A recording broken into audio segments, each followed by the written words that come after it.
Greetings. It was impromptu and it was fun. It was completely unrehearsed and it rambled in places when I was unable to hold the microphone. It holds some wonderful gems of free thinking. This is Sauna Talk, and this is what I love about Sauna Talk. Like good sauna, Sauna Talk has few rules. This was the spirit at the West Coast Sauna Summit recently, this January 2025, at Loon Lake Resort Center. Just outside of Vancouver. Well, some saunaed and others slept. Most of the attendees, I want to say maybe 25 of us or so, came together for a fireside chat, a sauna talk. It was later in the evening on night number 2. Imagine 7 or so mobile saunas deployed lakeside, just outside the high-ceiling gathering room at Loon Lake Retreat Center, nestled in the UBC Knapp Research Forest. And co-producer Valtteri calling the session together in his Finnish accent. Okay, everybody, let's gather our chairs around in a circle. Let's sauna talk. And everybody did. We all grabbed chairs and we all made a big circle. And we did this episode, which you'll get to hear. And oh man, this is my kind of a conference. These are my kind of people. And we get into my kind of thinking and conversing.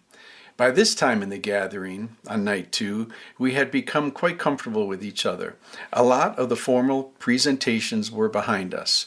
Many of the formalities of reading name tags and polite introductions well in their rear view mirrors. Some sat with their sauna sandals on, some sat barefoot, others in bathrobes or a towel wrapped around them. We gather for sauna talk. After all, new connections and new friendships were alchemized at the West Coast Sauna Summit. And I hope, as you listen along, that this episode brings some of that goodness and spirit wherever you may be tuning in. One final note before I turn this over. A huge thank you to Valtteri and Linda for not only putting together a great event and bringing together a wonderful group of thermal enthusiasts, but for helping to create a vibe of oneness. Like a resonating, penetrating, satisfying wave of Lolu, their relaxed demeanor, positive energy, and spirit of inclusion for all of us in attendance enveloped all of us equally together as one. I really enjoy the West Coast sauna culture. No gatekeeping, beautiful nature, cold lakes, open, collaborative thinking. The rising sauna tide lifts all boats. This is how sauna culture can exist. And I'll do all I can to help share the spirit created by Linda and Valtteri wherever good sauna may take me. So, without further ado, let's welcome many of the attendees from the West Coast Sauna Summit to Sauna Talk.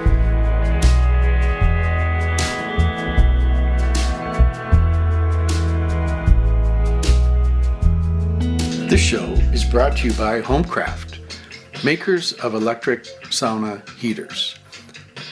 Homecraft is based in BC, Canada, and they have been making heaters since 1982. Multi-generational, 2 brothers running the show. Their father, Stu, has sold more saunas than most people have taken saunas, actually, you could say. So what it is about Homecraft, micro-marketed. These guys are not into the fancy, slick, Instagrammy stuff. They just make great products. They're honest, hardworking. You call them up, they answer the phone, and chances are your heater will be made within 20 steps of the person answering the call. I really like their lineup. You have a classic series, the H series, wall mount. You have the Revive in 6, 7.5, 9 kilowatt. And then the Slim, the 4, 5, and 6 kilowatt. Great for indoor, smaller saunas. They have a commercial series, the new Apex line. Anybody experiencing the steam in the Apex at the West Coast Sauna Summit, wow, ask them about it. That comes in 10, 12, 15, 18 kilowatt. I think what's most remarkable about Homecraft is I think it's tomorrow's technology today. Protected elements. When you throw water, no water hits the elements. Just rocks. Clean steam. This is akin to wood-fired sauna. I love it. I think it's the future, and you can get it now. When you call them up there, mention Sauna Times, or even easier, go to saunatimes.com. You'll see the full lineup. Click one, buy now. Enjoy.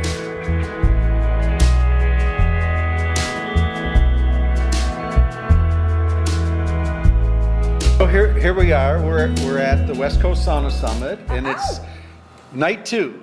Night two. And we all know each other now, and the vibe is great. And Val, set up the stage of what we're doing right now. We're in a circle. There's probably, 20 of us? 25 maybe? Yeah. Go ahead. Yeah, we all soften up for all day of Lulu and hangouts and good food, and we're kind of ready for an unofficial fireside chat without a fire. And we have a ladle here. We have a golden ladle from a design company in Finland that is only to be held in the cabinet, but we use it as a mic right now. Perfect. That's great. And first question, just to kick off, is what is your favorite moment from the West Coast Sauna Summit so far? Mm-hmm. Who wants the mic? Oh, I can choose one person. Yeah, that's good. Fun. That's good. Yeah. Bring the mic. Who's Okay. it gonna be? There you go, brother. Say your name and then. Kurt Langsky, Sisu Sauna, Olympic Peninsula, Washington. My favorite moment had several, actually. I think today, getting in the secret sauna, it's a secret. In the middle of the afternoon, the sun was shining through one of the windows. The sauna was 210 degrees Fahrenheit, and just being in that moment and being surrounded by so many other people, and of course jumping in the lake was Fabulous. is the crux for taking sauna. Favorite moment? Your name and where you're from? My name's Neve. I'm with Kami Sauna out of Fernie, BC. My favorite moment so far was listening to Vicky talk because. And what part of her chat spoke to you? Being a bad bitch in the sauna industry, telling North Americans off. No, it was really awesome. She speaks very truthfully and very passionately, and it's really cool to see like a powerhouse woman in a very male-dominated space, I would say. Just like seeing a vision, not compromising, making it happen, and the lessons of don't compromise on the quality of what you want to offer. Like, you can do it, you just have to find the right people and find the right things, and it will happen, because like create the change you want to see, basically. Beautiful, beautiful. Anyone else, or next question, Val? We have Mark here. Mark, go ahead and introduce. I'm Mark with Thermery. Since everybody else is talking about saunas, I'll do something a little bit different. I thought one of my favorite events was the nature walk this afternoon. It was a small group of us going to the woods. It's beautiful to learn and wonderful to learn about the silviculture and the practice, but really for a few moments we were standing in an old growth forest and everybody was quiet, it was silent, and there's a spirituality in there, being amongst nature, being among the trees, that you really can't replicate in the normal busy world that we live in. So to me, that was a special place. And you work with wood in your day job, so it resonates with you. Yes, because work is our livelihood. You know, we sell wood, we process wood, we raise wood, so it really speaks to me to see it in its natural form. Cool. Next question, Val, or anyone else want to chime in? Please. So we're here at Loon Lake, beautiful British Columbia, and I think my favorite moment was jumping in the lake after a Vita, a practice. My very first time having the Vita done, and the lake was wonderful. I did 3 jumps in the lake, and it was just tremendous. This is a beautiful, incredibly awe-inspiring place in nature. It's truly like one in a million. Pretty clear water, isn't it? Yeah. How's Portland? And explain to listeners about your business. Oh, and yeah. Your second mortgage and third mortgage? Or yeah. First mortgage? My wife, Katie, and I started a sauna business, providing a public community sauna and cold plunge in Portland, Oregon. And we're 6 weeks in. We opened 6 weeks ago, and it's going incredible. We have such a bustling flow of people coming in, maybe some people, lots of people, for the very first time ever having a sauna. Right on. It's phenomenal to me how many people are curious and want to try it and want to know more right away. Sauna Glow, Portland, Oregon. Next question. Yeah, I think we should have Vicky from Earth Saunas ask the next question. Great. Good. It's hard to find. Are you a delegator by nature? Yeah, no, I'm a manifester. This is how we're business partners. This is how it works. Okay.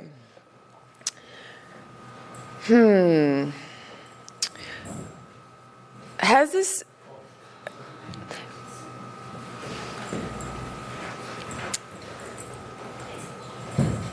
Based on what you heard today, is there anything more that you're inspired to create? Anything more than what you came with? Like, did anybody get any revelations on like, hey, like, I can really, really do something big? Yeah. And what that is? Did you get one?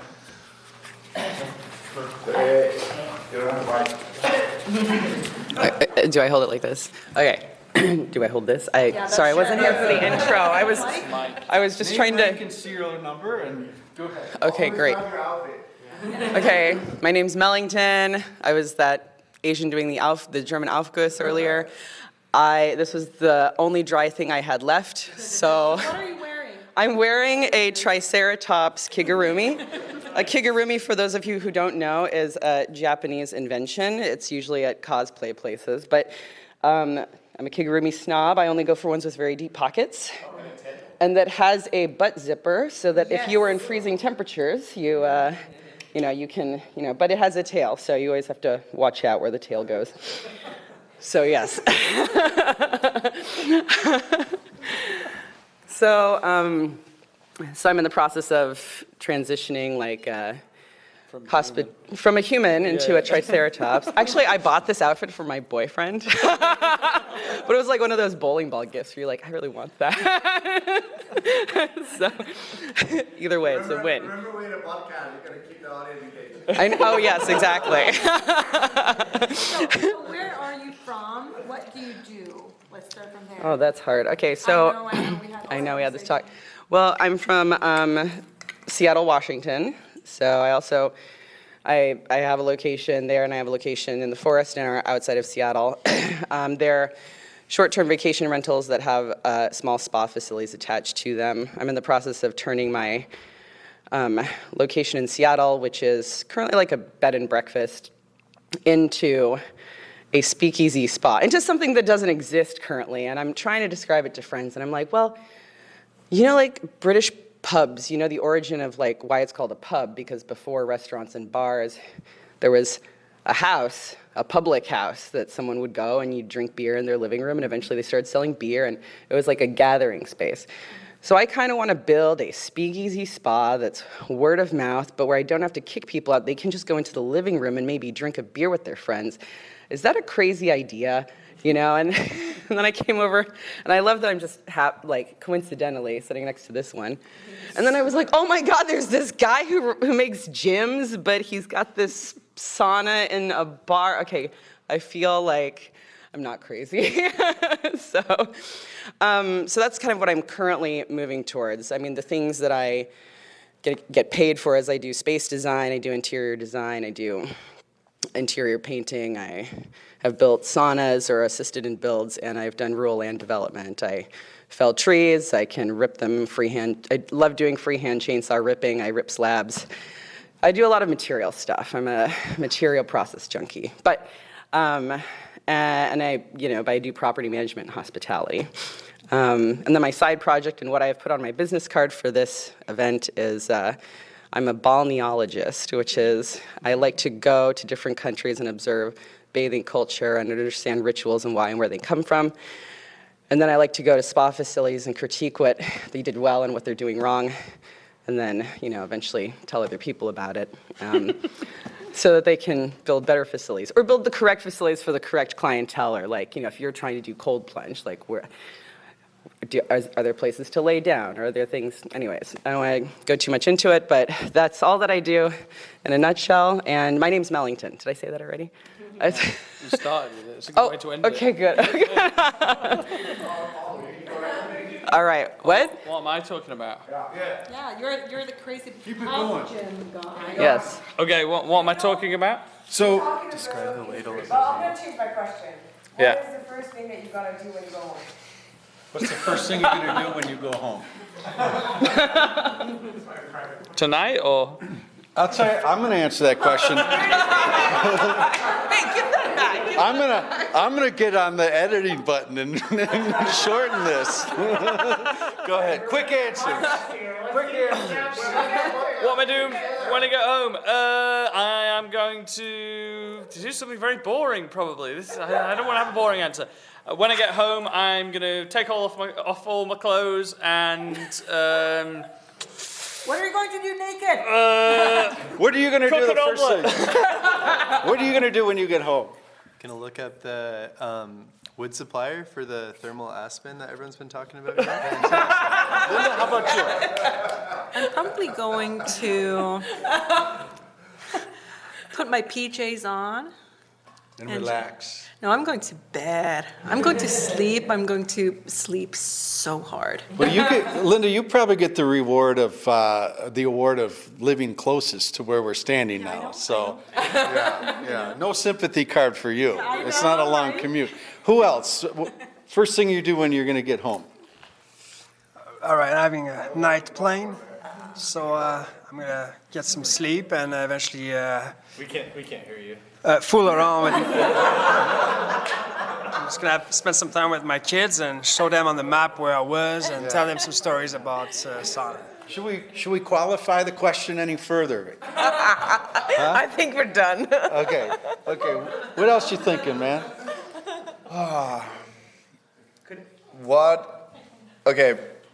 What kind of mind-altering substance is your favorite combining with sauna, whether it's cannabis or mushrooms or alcohol or breath work? Like, what would you like to combine? Mellington, you already had your turn. You have to wait a moment. What plant medicine do you enjoy with the sauna? And this is offline. Is this for me? Go ahead. I can do it. I'll do first. I actually use the same microdose at home that we have here. They're Moment mushrooms, and I find it is a beautiful, mellow addition. It's a beautiful medicine to supplement the sauna experience. Mm-hmm. Actually, I really, really like it. So I think that cannabis is great to do before the sauna. It's legal in Oregon, so that's wonderful also. Yeah, that's what I would say. Not too much. Yeah. Like one hit, one hit is good. Glenn, I think it's your. I think you should say. Tell us. Glenn, what do you think? Well, I really like the whole Slavic style of bringing herbs and plants into sauna, and it's not so much ingesting, but up at our cabin we have a balsam tree, and I love this tree. I love balsam. It's not revered in the north of Minnesota. As a matter of fact, many clear-cut balsam, they think it's a weed, but I love the essence of balsam, so I'll take a sprig of that and hang it on a nail hook in my hot room, and it just creates a nice aura. As far as what I'll ingest, I mean, I like a semi-legal libation. It helps with the relaxing of the mind and the body. It's like part of that escape, and I think sauna offers that. It offers us this physical, mental, spiritual escape from our busy lives. And so a little ganja, yaman. Anyone else? I'm holding the mic now. You got 3 seconds. Go ahead. 3 seconds. Ketamine nasal spray microdosing. Yeah. Self-administered, right? Anyone else? I have the next question. Shoot. It's kind of intimate, and you don't have to answer, but what temperature you like your sauna rocks? That's a very personal question. Yeah. You can, you can express it with the sound, or a facial expression, or a physical movement. That doesn't work for a podcast, man. Okay. Will we be judged? Sound effects, right? What sound should the rocks make when the water... So Vail, on that note, in Finnish tradition, how common is it that when you throw water and make lolu, that it's respectful to let the sauna speak and not speak over the lolu? Do you mean by asking permission to pour Lulu from everyone in the sauna? No, just as the sound of the steam is happening, is it considered rude at all to speak over the steam, or is it? Yeah, it's a great question. I think anyone who has, if you have awareness and sensitivity and respect in the space, you want to pay attention what sound it actually makes, because that's how you know how long the sauna has been on, how hot are the rocks, what kind of steam I'm about to get, just by listening. And then after 30 seconds after, you're going to feel the effect of the sound. So it is actually something that I pay attention to. Yeah. Do you think most Finns do that? Not most, but people who are like sauna enthusiasts or sauna freaks or sauna dudes or dudettes. At Rajaporte, Sorry, I'm hoarding. They don't like if you speak while the Kiwa speaks. I think that's pretty nice. A lot of chatter in our world today. I have a question. Do you guys prefer sauna in textile or naked? Ooh. Naked. Okay, so what about in the public domain? Naked. Do you think we'll get there in America? No. Yeah. Hey. Yes. Right now. Right now. Right now. Is that on the mic? Okay, Right now. so They call it good sauna for a reason. how do we offer clothing optional sauna experiences in public bathhouses in North America?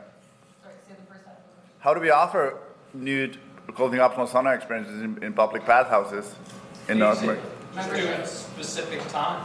Say it's naked, it's a Euro sauna. Sign up if you want to come, don't if you don't. Singles only. On Wednesdays, it's women's nights, women can feel safe. Yeah. Great. With clothing optional, keep the clothing optional, and then have one night that's specifically, this is naked co-ed, or 2 nights a week, this is naked co-ed. These other nights, you can bring your, intro sauna friends who need to wear a bathing suit on these nights, and you have to make it a membership in Washington State. So, with permitting in Washington State, you can't have boobs and an alcoholic beverage in the same room. Our strip clubs are really boring. No boobs and alcohol in the same room. Boobs and booze don't get along. But let's talk about It's not allowed in Washington, you just go to court. So in the UK, community sauna baths have a policy where you have men or women that you got to be covered region, right? But women can be topless like men can be topless, right? So all the time. There are no special hours. If women want to let it hang out, they are welcome to. No, community sauna baths in the UK. So naked light. Naked top. Naked for all. top. Naked top. Equal. I got one, Val. Can I go? Yeah. Okay, I'm going to go around the room, and everybody must answer, okay? Everybody must come to the circle. Yeah, come into the circle. So the question is, and you can go Fahrenheit or Celsius, but just a one number answer, the perfect temp for you, like the perfect temp. 188. Whoa. 200, 210, 220. Whoa. 85 Celsius. Celsius. 78. Celsius. Oh, nice. Like 80-ish. 98 Celsius. We got a lot of Celsius happening here. I think we're going to need a translator for some of those numbers, but that's okay. Let's let it roll. What's your favorite temp? 95. 85. 78 80 205. 200 Fahrenheit. 180. 93. 196 Fahrenheit. 145. There's a Slavics in the house. 190. 85. 90. 85 Low 80s. 100 Celsius. My birth year, 84. Sweet. I have And Glenn? actually. 185, 190, I'd say. 185 for me. What is that, 85? Close enough? 85, 86. I have a question. Shoot. Next question. So you're walking into a session that you're hosting. It's your sauna place, your bath, whatever. You're walking in. There's 12 people. The energy is a little bit chaotic. There's a lot of talking. There's a lot of small talking. It hasn't quite settled. You step into the space and you see that. What is the first action you take to navigate the situation to make it better? steam. Yeah. Throw water, make steam? And then ask a question to the group to get everyone Ooh, connected. That's good. Like you're doing right now. Taking command. Bring a microphone into the hot room. Stoke fire. You bring in a really nice looking ladle. And you just make sure that it's visible. Yeah. Cool. I like pouring so much steam with no words that the sauna will slowly silence itself, and then you share an inspirational quote, and then you start like, okay, welcome home, we're back on track. Then you do a handstand, right? Then you do a handstand. I got one. This is a tribute to Mika Meskinen. He's out in Great Britain, a Finn. He says the stove should always win. What does that mean to you? Raise your hand. The stove should always win. Dan. So in the world of banya, I would say no matter how much water you add over what duration of time, the stove should always output steam. Beautiful. That's a great answer. Good. Can't one up that. Anyone else? No. What else? Anyone want to ask a question for the group? Or just a comment? Anything? Okay. So, I get kind of cerebral sometimes about sauna. Oh, sorry, too close. I get kind of cerebral about sauna sometimes, dissecting the bird type of an idea, right, to find the song, right? Meaning like the song of a bird is so beautiful, but, we need to figure out where the song's coming from. So we're going to dissect the bird, right? We're going to kill the beautiful creature that's making the sound to figure out the sound and where it's coming from, to be scientific and inquisitive and all these things, right? And I think sometimes there's a risk in sauna culture that we can do that. Like we can kill the magic by wanting to understand all of the science and every single piece of minutia about it, right? But that's the wind up. Now here's the pitch. Did you take a hit? High as a kite. It's specialty. Yeah, specialty. So I think a lot about gender studies. And so this idea that Finland is the happiest nation on earth, right? Many times over, they've won this title. And I think it's interesting to think about the Finns going to sauna all the time and how men and women go to sauna all the time. And I feel like in the U.S., there is quite a lot of anti-sauna sentiment amongst men because in the past, sauna has been linked to homosexuality. And I think that that's a really interesting thing, at least in my circles, the people, the friends, the male friends in my life view sauna going as more feminine, right? They view it like a spa. They view it like it's not for guys to do, especially around other guys. There's this homophobia attached to sauna use. And this has not been, I think, a topic of discussion that's permeated very much because I think that men and women obviously can benefit from sauna. We all believe that, right? But I think if men don't go to sauna in the U.S., then they are missing out on this incredible opportunity to be more connected to their friends and their spouses. And I don't know, maybe this is a completely uninteresting topic to some, but maybe someone catches my line. I don't know. Just a thought. And it's very cerebral, so nobody has to bite on the line. That's a great share. Was there a question included, or just like any thoughts that come up?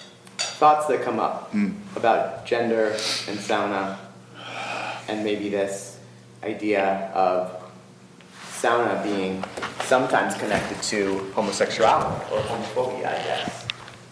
I'll hold it. Yeah, basically, I think certain subsections of the world just think in those small-minded ways, and it's starting small, as we are doing, and leading this crusade to get it more in the public eye will slowly trickle into those people. They don't need to be like directly approached and told they need to change their perceptions. Why don't we just change the perception through action and encouragement that there is more benefit, and it's not like the perception of people just go and have sex in a sauna. We're on the cusp of something that's changing the way society does things in North America and the rest of the places that aren't Finland. And it will just come through positive examples rather than trying to hard educate people who maybe don't want to listen. They just want to be shown there's other opportunities. Anyone else have thoughts on that? I've been cut off. I'm just saying something about brands and a historical factoid in America. You know, saunas had a heyday, and then they kind of went dark in the 70s. The homosexual subculture scene kind of used bathhouses as like a safe space to be able to like find other people. And so when you're trying to build sauna culture now in the US, you have to, I'm still trying to figure out how do you differentiate in terms of brand, like how do you communicate? We're not a bathhouse, but we're still using the nomenclature bathhouse when we talk about it in this subsect. And so that's been a challenge. So anyways, it was just Cool. to echo that. Good.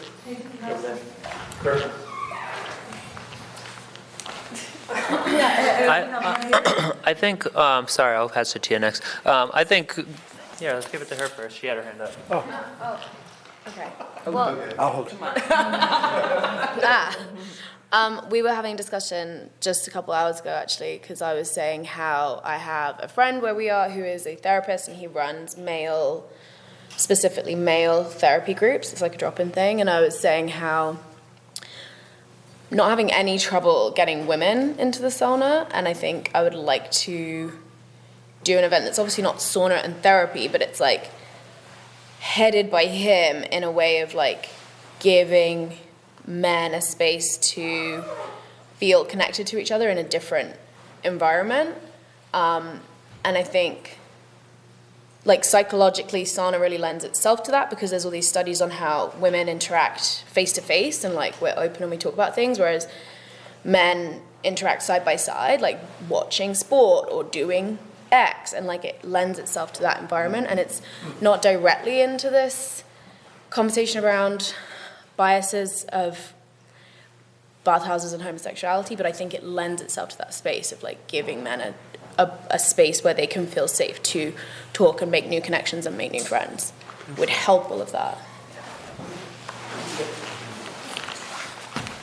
I think also sauna it will reveal the magic within itself, where you know it shows that it's not a sexual space, and it's a space where people, men, women, transgenders, whatever it may be, is a safe place to have camaraderie, share these moments, and kind of let down those barriers of bodily image, and let those sort of things go out the window. You know, whether it may be, and having, if there's instances where people want to be more comfortable in, you know, all female sauna or all male sauna, then that can be totally respected. But if then there's the other side of it where people can be mixed, it really is, those four walls or however many walls there are can really break down the boundaries with those sort of things. And also, when building sauna, always put in dimmer lights. That too.